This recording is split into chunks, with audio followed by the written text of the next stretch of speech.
Hey everybody, before you continue watching the video, make sure you give the channel a like and subscribe. Go and follow us on Instagram.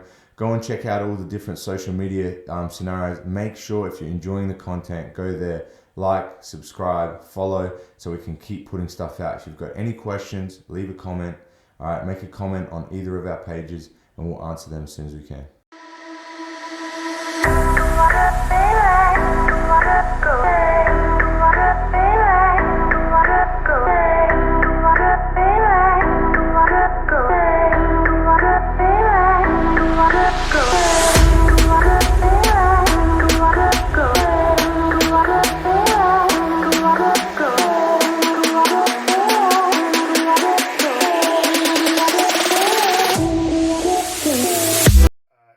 Yeah, like a jiu-jitsu, if you come across a black belt, he's a black belt. Yeah.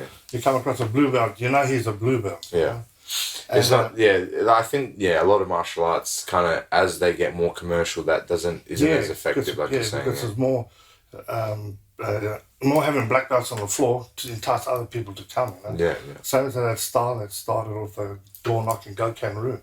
When they started off in Australia, they used to go knock on the door, sign people up, and guarantee if you come join them within 3 months, you'll have a brown belt. 6 months, you'll have a black belt, and you can open up your own dojo. You know? I think back on the day, the martial arts, they had that initiation that started with survival, right?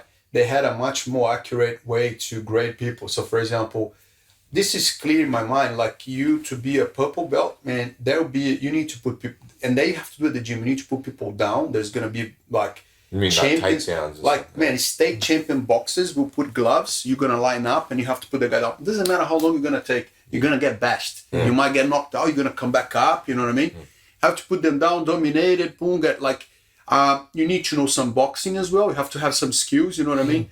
You have to be in the middle of people open hand, but everyone's smashing each other. You have to. There's a lot of different scenarios that were recreated that you have to achieve.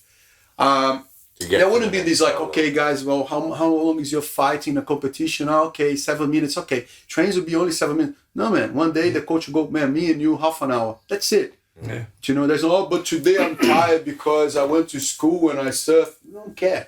Doesn't matter. Yeah, I mean, if I say that. If I look like my black belt grading, even my Q gradings, my color belt grading, it was hard work. We used to shit ourselves to go grading because you knew that guy would go for grading, and we both have to impress. Yeah. We got to go for it, we go for each other. There's no.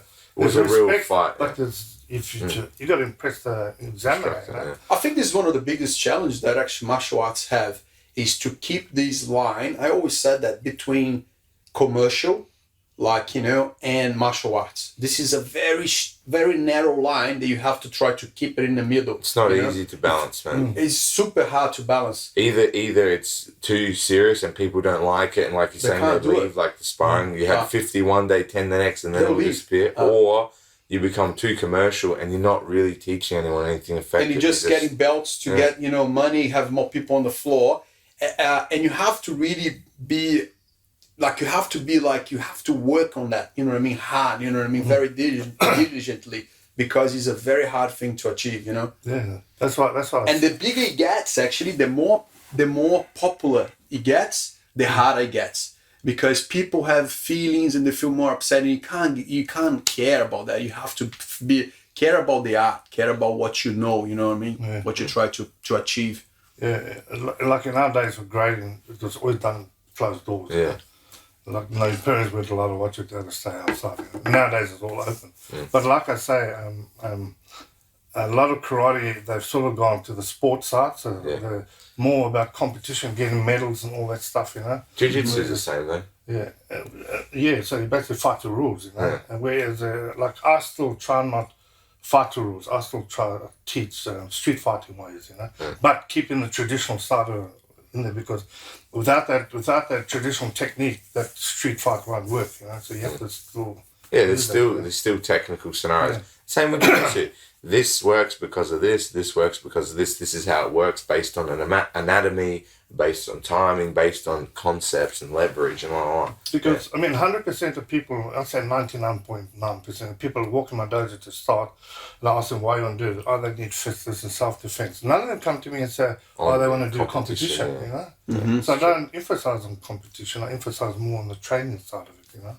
Yeah, it's. I think it's same. Like not many people. Like if you have a look at the whole, there's data from International BJJ Federation, where it's like 3% of all the practitioners actually compete. Yeah. You know, so it's a small minority of people. 100%. Yeah, you shouldn't gear. But like the problem is like most gyms are really geared towards that now. They are geared towards the point systems of it, whether it's karate or jiu-jitsu. But there's another thing as well. For example, Petrus, do you think because you were geared for self-defense, you geared like for the actual reality, that the moves that you had were more effective, they're more like foundational, they're more base, but people do that so well that and it's quick, sharp, you know what I mean? It's easy to perform. And once become more focused on sport, there's all these flowery, these kind of moves that are like, does it happen to karate as well? Yeah, you get like I got one student like that. He's a brown belt and he's very supple. So he lifts his legs straight up there, and I keep on telling him, mate, that's show. Don't do that, you know.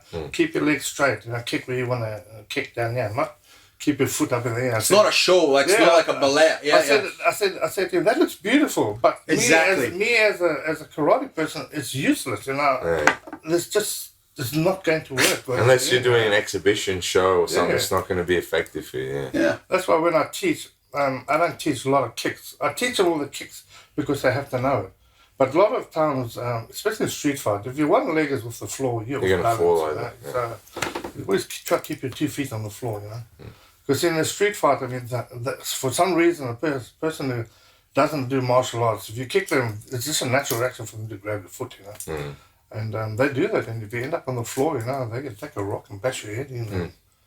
But that's like a statistical thing as well. Like, that's why people are promoting jiu-jitsu so much for self-defense, because through a lot of police reports and stuff like that in the US and other countries and stuff, they're like, out of the 10 fights that they have that are altercations in the street, 8 or 9 of them end up in the scramble on the ground. Man, like people that don't know anything, it becomes a scramble. Now, I'm not saying that you should scramble with people on the ground wrestle, man. If he's got friends that can kick you in the head or whatever, but that's why that was like one of the points that people that were teaching jiu-jitsu and promoting is like, you're going to end up there, so you better know what to do, whether it's to get up off your feet, submit the guy, whatever, and get the hell out of there. So. It's basically, if he gets to go there, Christmas, you know, it's Christmas, you feel at home, you know, it's awesome. You don't want to go there. You don't want to go there, man, otherwise someone will step on your head. Thanks for watching the video, guys.